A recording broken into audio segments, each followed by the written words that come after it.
कृष्ण के लिए, और कुछ हमसे हो नहीं सकता।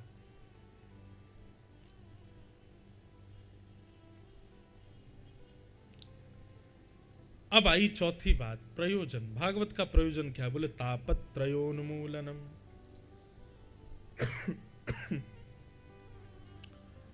तीन प्रकार के तापों का उन्मूलन। बहुत ध्यान से सुनिएगा बंधुओं। भक्ति पथ पर चलने वाले व्यक्ति के जीवन से दुख कम नहीं होते, ये बात हम सब जानते हैं। मैं कथा कहता हूं, दुख मेरे जीवन में भी आते हैं। भगवान का 24 घंटे भजन करने वाले के जीवन में भी कष्ट आते हैं, विपत्तियां आती हैं, दुख आते हैं। लेकिन भक्ति के पथ पर चलने से एक फायदा होता है कि दुख तो आते हैं पर असर उतना नहीं होता जितना असर संसार में हो जाता है। संसारी व्यक्ति को तो छोटी छोटी बातों पर असर हो जाता है, लेकिन आध्यात्मिक व्यक्ति को बड़े से बड़े पहाड़ गिरने पर भी असर नहीं होता ज्यादा। इस विषय पर कल भी हम चर्चा कर रहे थे थोड़ी सी। कष्ट तो जीवन में आते हैं, कष्ट तो आएंगे ही, लेकिन भक्ति का पथ ऐसा है कि उसमें कष्टों का अनुभव नहीं होता। अब 4 घंटे एक आसन पर बैठना पीड़ा तो होती है, लेकिन मन बुद्धि चित्त तीनों कथा में इतने भाव से लग जाते हैं कि 4 घंटे एक आसन में बैठने पर भी पीड़ा का अनुभव नहीं होता। होती तो है पर अनुभव नहीं होता। कथा सुनने का विषय ना हो, कहने का विषय ना हो, तो 4 घंटा बैठने में हमारी भी हालत खराब हो जाएगी। पर तो यूं ही बैठेंगे, बार बार आसन हम भी बदलेंगे। लेकिन मन बुद्धि जब कथा में होती है, कोई कथा सुना रहे हो या कथा किसी को हम सुना रहे हो, उस समय देह की स्थिति अपना असर नहीं कर पाती। ऐसा ही भक्ति पथ पर होता है।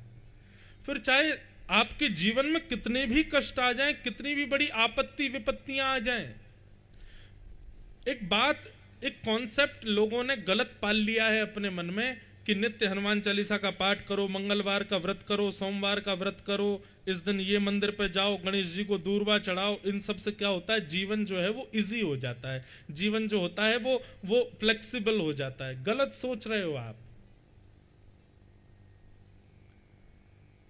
जीवन इजी या फ्लेक्सिबल नहीं होता है, बस उसका असर होना बंद हो जाता है।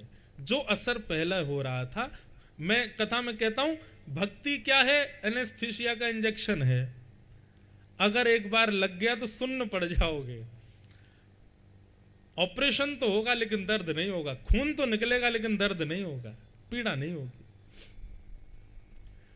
तो भैया ये दुखालय संसार में दुख तो सबके जीवन में आते हैं, पर भक्ति का मार्ग जिसने अपनाया है, आध्यात्मिक जीवन जो जीता है, उसको अनुभव नहीं होता, अनुभूतियां नहीं होती।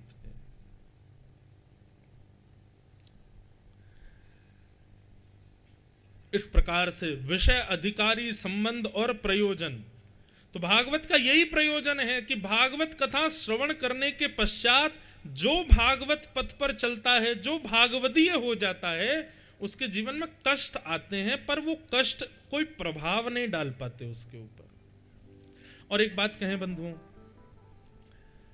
वैष्णव होने के बाद, भक्ति पथ के पथिक होने के बाद में सांसारिक कष्ट होता ही नहीं है। फिर तो कष्ट ये है कि हम कथा सुन क्यों नहीं पा रहे, हम ठाकुर जी की याद कर क्यों नहीं पा रहे, हमारे खंडवा में कथा क्यों नहीं हो रही, कोई वृंदावन क्यों नहीं ले जा रहा हमको, वृंदावन से प्रसाद क्यों नहीं आ रहा, ठाकुर जी की याद क्यों नहीं आ रही। फिर तो ये कष्ट है।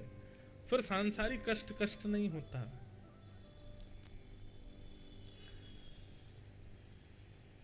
इस प्रकार ये 2 श्लोक, प्रथम भागवत। अब तीसरा श्लोक कि निगम कल्पतरोर्गलितं फलं सुखमुखादमृतद्रव संयुतं पिबत भागवतं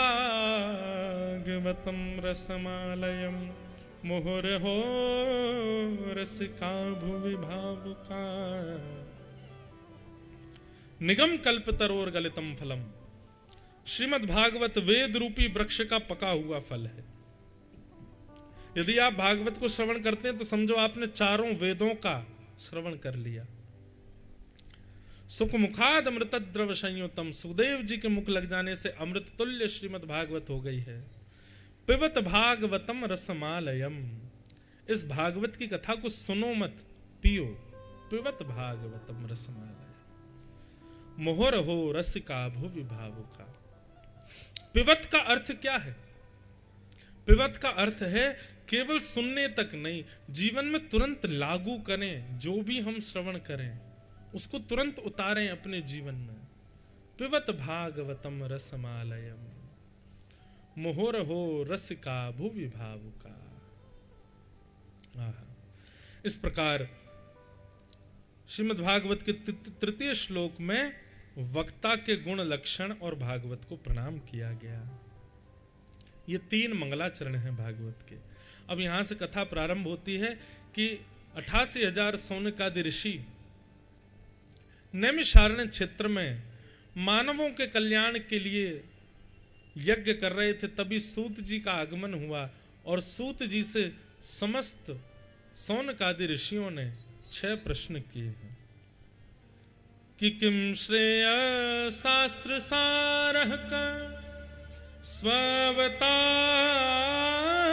प्रयोजनम, किम कर्म के अवतारश्च धर्मः कम शरणम गतः। ये 6 प्रश्नों में 6 दिन की कथा है। किम श्रेय, पहला प्रश्न, ठाकुर जी के अवतार का श्रेय किसको जाता है? भक्तों को कि राक्षसों को? रावण के लिए आए थे या सबरी के लिए आए थे? शास्त्र सारः का, इतने शास्त्रों का सार क्या है? स्व अवतार प्रयोजनम, भगवान के अवतार का प्रयोजन क्या है? आते क्यों है भगवान? किम कर्म, भगवान के कर्म क्या है? के अवतारश्च, भगवान के अवतार कितने हैं? और अंतिम प्रश्न, धर्म कम शरणम ब्रज, ठाकुर जी के जाने के पश्चात धर्म किसकी शरण में जाता है? इन 6 प्रश्नों के उत्तर में अब श्री सूत जी महाराज यहां से कथा कहना प्रारंभ करते हैं और कथा कहने से पूर्व अपने गुरुदेव को वंदन करते हैं कि यम प्रव्रजन्तमनुपेतमपेत कृत्यम द्वैपायनो विरह कातर आजुहाव, पुत्रेति तन्मयतया तर्वोऽभिनेदु तम सर्वभूत हृदयम मुनिमानतोस्मि। एक बात सदैव याद रखना बंधु, क्या जीवन में गुरु का होना बहुत जरूरी है? लोग ये प्रश्न करते हैं पर इस प्रश्न का अर्थ स्वयं नहीं जानते। क्यों? क्योंकि जो पूछते हैं गुरु का होना जरूरी है, वो सोचते हैं कि दीक्षा लेने से ही गुरु होता है। दीक्षा पूर्ण होने पर ही गुरु माने जाएंगे। यह बात बिल्कुल सत्य है कि दीक्षा होनी चाहिए, परंतु दीक्षा से पहले दिशा होनी चाहिए। जिस गुरु से आपने कभी दिशा नहीं ली, उसकी दीक्षा लेके भी कोई फायदा नहीं। ठीक वैसे है कि भाई जिससे विवाह हो उससे प्रेम भी तो होना चाहिए। प्रेम नहीं है और विवाह होगा तो जीवन यापन में दिक्कत होगी। ठीक वैसे ही गुरु से पहले दिशा लो, फिर दीक्षा ग्रहण करो। दिशाहीन व्यक्ति यदि दीक्षा ग्रहण करेगा तो दीक्षा कल्याण नहीं कर पाएगी। दीक्षा विवाह है और दिशा ये प्रेम है। हमसे लोग कहते हैं दीक्षा लेनी है महाराज जी, हम कहते पहले दिशा लो। जो कथा में कहते हैं उसको जीवन में लाना प्रारंभ कर दो, और जब ठाकुर जी कृपा करेंगे दीक्षा भी देंगे। पर अभी तो पहले दिशा ही ले लो, खूब कथाएं सुन लो, दिशा जीवन में ले आओ। गुरु कृपा, इसका प्रत्यक्ष अनुभव हमने किया अपने पूर्व के आचार्यों के। जब हम प्रसंग बोलते हैं, चाहे वो सूरदास, कुम्भनदास, तुलसीदास, मीराबाई, इन सब पर गुरु कृपा है। और ये गुरु कृपा दीक्षा की नहीं है, दिशा की है। दीक्षा कृपा जन्य है, पर दिशा पहले है। सूरदास जी से किसी ने पूछा, आपके पास नेत्र तो है नहीं, आप ठाकुर जी को देखते कैसे हो?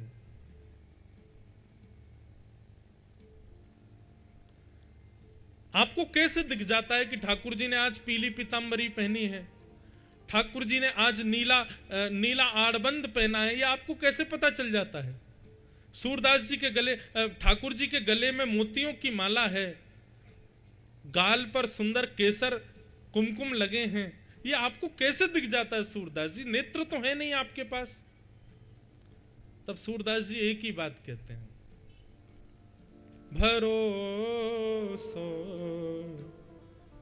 दृढ़ इन चरणन केरो, श्री वल्लभ नख चंद्र छटा बिन, सब जग माही अंधेरो,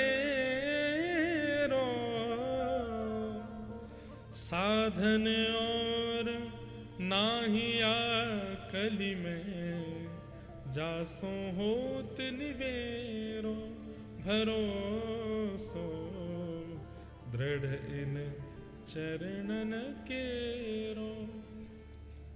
सूरदास जी कहते हैं, अपने गुरु के चरणों में जो मेरा अटूट विश्वास है, उस विश्वास का ये फल है कि साधन नेत्र मेरे पास नहीं है, लेकिन फिर भी मैं साध्य का दर्शन कर लेता हूं।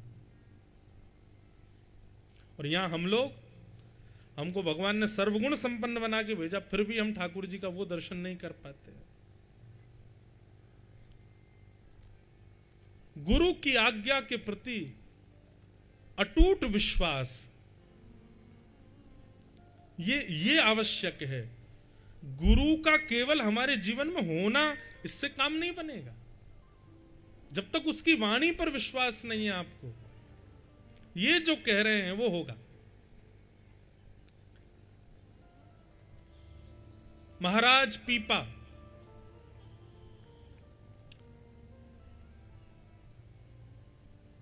श्रीमद रामानंदाचार्य जी का दर्शन करने के लिए गए, और जैसे दर्शन करने के लिए गए तो द्वारपालों से जाकर के जो सेवक थे रामानंदाचार्य जी के, उनको जाके कहा, मुझे पूज्य श्री रामानंदाचार्य जी का दर्शन करना है। सेवकों ने पूछा, आपका परिचय? बोले महाराज पीपा। भीतर जाकर के रामानंदाचार्य जी से कहा कि द्वार पर महाराज पीपा आए हैं। श्री गुरुदेव भगवान रामानंदाचार्य जी बोले, उनसे कह दो अभी समय नहीं है, चले जाए। बाहर आकर के सेवकों ने कहा, बोले गुरु जी तो अभी नहीं मिल पाएंगे, आप चले जाओ।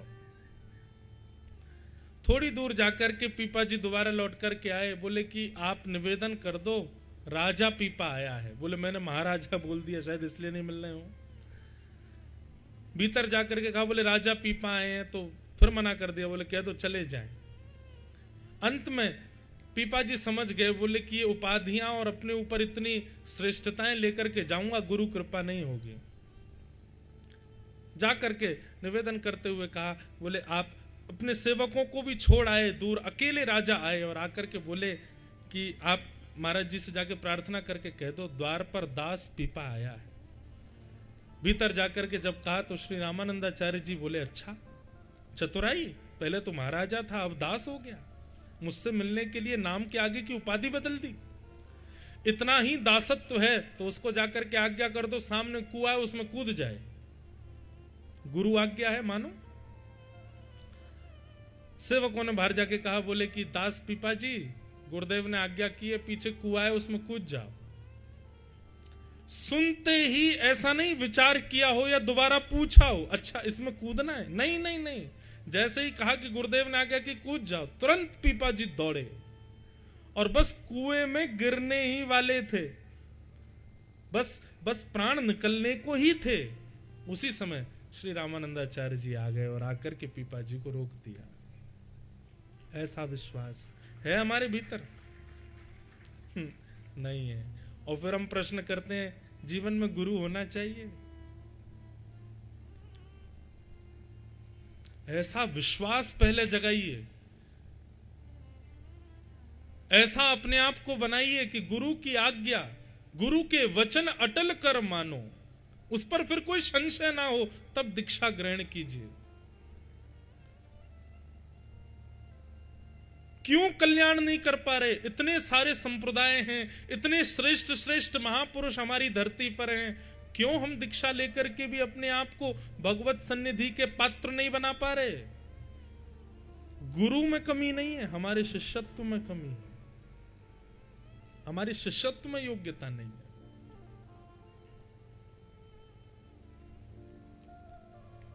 ऐसे गुरु जीवन में हो।